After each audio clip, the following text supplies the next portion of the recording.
the US has completely missed the desktop era in online gambling. So since 2006, really, what's happened is that online gambling has gone away, but then the smartphone has arrived. And in pretty much every other area of online entertainment services, mobile has started to dominate. And by the time US markets open up, you're going to find that the majority of consumers are really interested in a mobile first offering.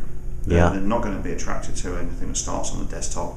And so my message today was to really try and encourage people to look at what that means, what that opportunity represents, and why they have to pay attention to certain elements of what mobile is all about, and not just expect to take an existing desktop product and just dump it onto a mobile phone and hope it works. Yeah, I mean, you mentioned in the presentation that US gaming market is going to be mobile by default.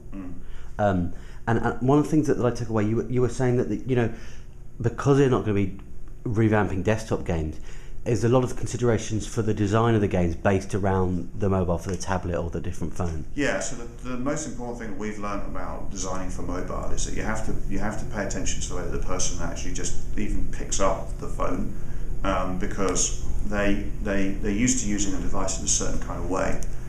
It's not like with a keyboard or a mouse where there's really only one way to use it. The mobile phone, you can pick it up lots of different ways, and the most natural way is just like this in your hand. And so what we've done is designed our games so that you can play them with one thumb without having to move your hand, and that works for the type of product that we have. I mean, I'm sure there are other products out there where other verticals, particularly sports betting, where that's not necessarily the only way to do it. But the lesson is not the specific solution. The lesson is that if you don't pay attention to that stuff, you can take a great product and completely ruin it by making it effectively unusable. Yeah, I mean, one of the things you mentioned was the difference between obviously mobile and tablet. For example, tablet huge usage of video, whereas no one wants to sit and watch a video on a small phone. Yeah. Do you think that the same applies to games, that you need to know where people are using it? Yeah, so I pretty much see poker as a tablet opportunity. We've tried poker on mobile, full ring poker. It's just not going to happen.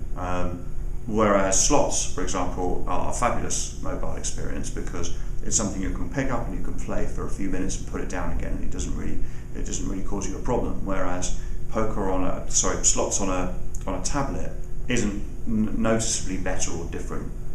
Session times might be longer, and so if you're designing specifically for tablet as your target, then you want to have maths and features that are familiar to someone that's played on a desktop, because you could get an hour and a half's attention out of them.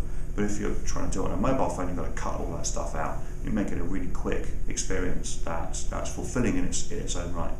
Okay, and I also noticed you're talking about the app stores and Apple not taking a cut from gambling apps, and you feel that mobile is about fast, simple entertainment, not the phones. Yeah, it's just a bit embarrassing because afterwards somebody from Apple came up and introduced themselves. Oh, hello, we review your apps for the App Store. With the ground open and swallow me up. The whole challenge of distribution is a really important one, because a lot of the channels that operators have in the desktop world don't really exist on mobile, or are very different. Consumers find mobile services in a very different way than they do desktop services. So, you can see this reflected in the volume of downloads from app stores. For example, the way that advertising works on Google and Facebook on mobile is very different to online. So the notion of distribution also and customer acquisition also has to change. Sure, and just finally, do events like Gigsy, like in America, like EIG in Barcelona and ICE in London, do you find these are the right kind of forums for people to be meeting and discussing, like you have today, ways of taking mobile gaming forward and meeting with suppliers and third-party providers, or is there a different way perhaps of going about it for the industry? Good question. Some are better than others. Actually, I suppose it depends what you're doing. I find smaller events, maybe this is just a personal preference, smaller events like Gigsy can be more productive than ICE, for example. ICE is just so big, but yet people need to get together.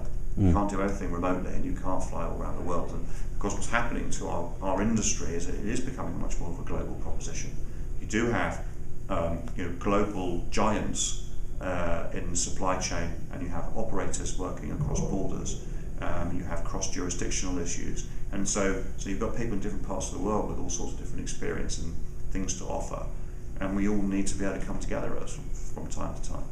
And with that coming together, do you find with the American sort of state-by-state regulation taking place, is that opening a lot of doors for the European suppliers to come out here? Of course. I mean, I said this in my presentation. Europe has been an incubator, a laboratory experiment for e-gambling. For 10 years we've been doing it almost completely in isolation, and it's like one of those tribes that they find on an island somewhere, and you discover that you've developed all kinds of strange rituals and tools, and they're suddenly useful to the rest of the world. And it's no surprise at all that the majority of the people here are from outside the US. But all the people who want to learn are the ones who are from the US, who realise that this is the opportunity, and that's very exciting. Great. Well, thank you very much for your time. Pleasure. Cheers.